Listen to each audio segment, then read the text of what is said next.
Alright mga katracker, ipakita ko lang sa inyo itong unit na tatapos lamang naming air condition. Ito po ay Isuzu Elf NPR 6-wheeler 4x2 4HJ1 ang makina. 14 feet ang haba ng body, pero yung kabuang haba ng chassis simula dito sa likod ng cab ay 16 feet. Meron po itong 3 tonners boom crane, hydraulic type. Silipin po natin para magkaroon po kayo ng idea and reference sa ganitong unit. Kung naghahanap po kayo ng ganitong unit, marami pa po kaming available dito. Nandito po tayo sa Calipil Marketing Corporation, Barangay Mambugdas, Bacoor, Cavite. Silipin po natin at mamaya sasabihin ko kung magkano nagre-range ang ganitong unit. Pero kung hindi pa po kayo nakaka-subscribe, mag-subscribe na and pakipalo na rin ang ating FB page, Tracker Moto. Alright, like nyo na rin tong video na to. So ito po, may plaka na nakarehistro. Ayan. So ito mga ka-tracker, urethane paint po yung ginamit. Fully repaint po. Color white yung color ng body, and then cab. Then itim naman yung under chassis nya, silver yung mga rim. Ito po, pag fully recondition sa amin, bago po yung ano nya, dashboard. Ayan, brand new dashboard na hindi po yan katay. Ayan, and then naka-upholstery na yung mga upuan.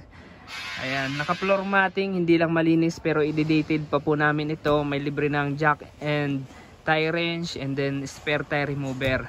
So ito po ang loob ng ating unit. Ayan, manual transmission, meron siyang 6-speed. Ayan, 6-speed. Tapos complete standard electrical lights and accessories po. Kompleto po yan, naka-power window na may air condition po yung ating unit. Then sa gulong naman, Japan Surplus tires yung mga gulong nito. Meron tong sukat na 225 by 80 R17.5. Malaki na po yung gulong nito. Tubeless, steel rim, 6 studs. Ayan, 4x2, 6 studs po. 6-wheeler. And then nakamulya na to, harap likod. And then, ayan, yung preno po natin sa harap, naka brake drum po. Ayan. Dito mga ka-tracker, kapag recondition yung unit, talagang check up po namin lahat ng system. Simula makina, na tune up, na change oil, palit lahat ng filters. Ayan. And then dito naman sa preno, ayan, chine-check brake po namin yan. Palit ng mga pudpud na brake shoe. Then lining, kung may problema yung lining, nire-repaste namin. Pero kung all goods naman at makakapal, yun na yun. Nililinisan lang namin kasi mas maganda kapag Urig Japan. Ayan.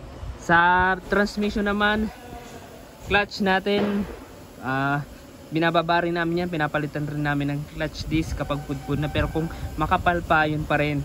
Ayan, nililinisan lang namin. And then gear oil, transmission differential, check po yan. Yung propeller natin, may mga grasa po yung kami na nilagay dyan sa mga grasahan. And then chassis nito, sariwa. CBU unit po itong truck na to, buo dumating dito sa Pilipinas galing Japan, kaya maganda. Ayan, hindi po ito CKD na tinatawag. CBU unit. Urig yung mounted ng crane. 3 tonners, 4 section po yung boom crane natin, hydraulic type. Ayan, mechanical. Ayan, mechanical pa po ito.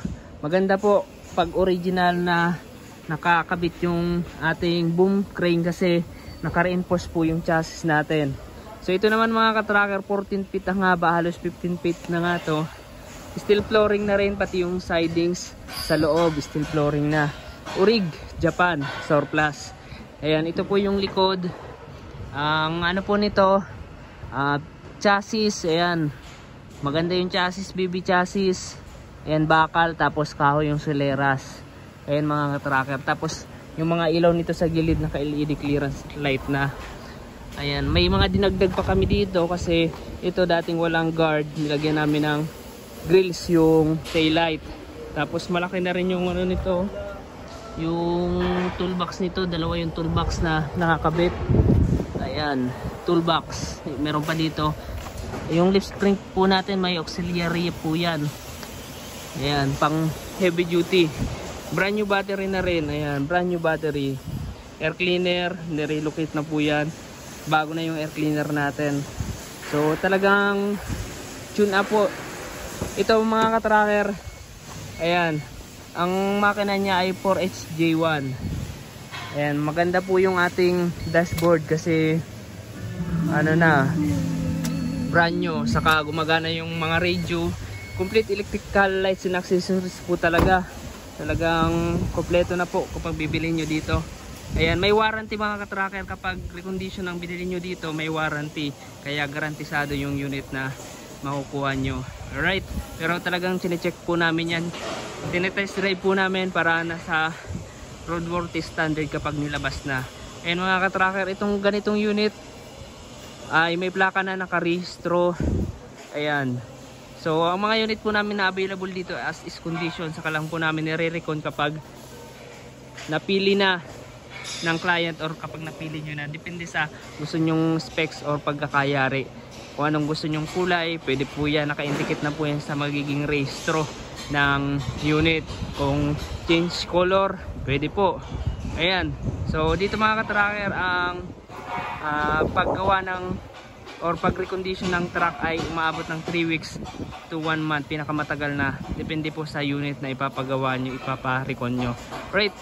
So dito naman cash basis pwede, and then meron po kaming accredited financing company na kung gusto nyo mag-loan, pwede po kayo mag-apply. Kapag na-approve, makakuha po kayo ng unit dito.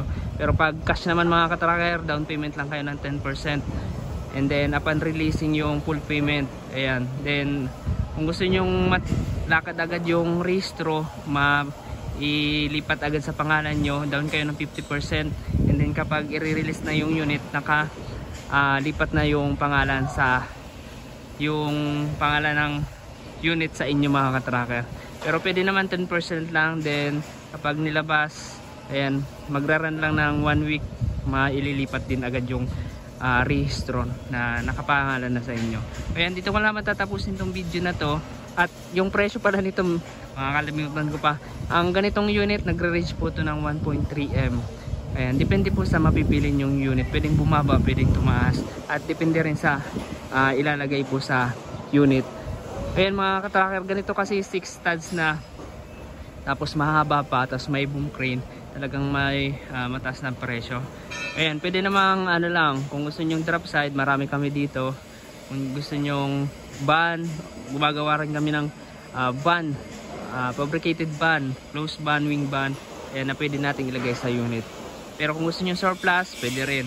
So ayan mga ka-tracker, kung na gusto nyo ito, paki-like, share, and mag-subscribe na. Maraming salamat. God bless. Bye bye.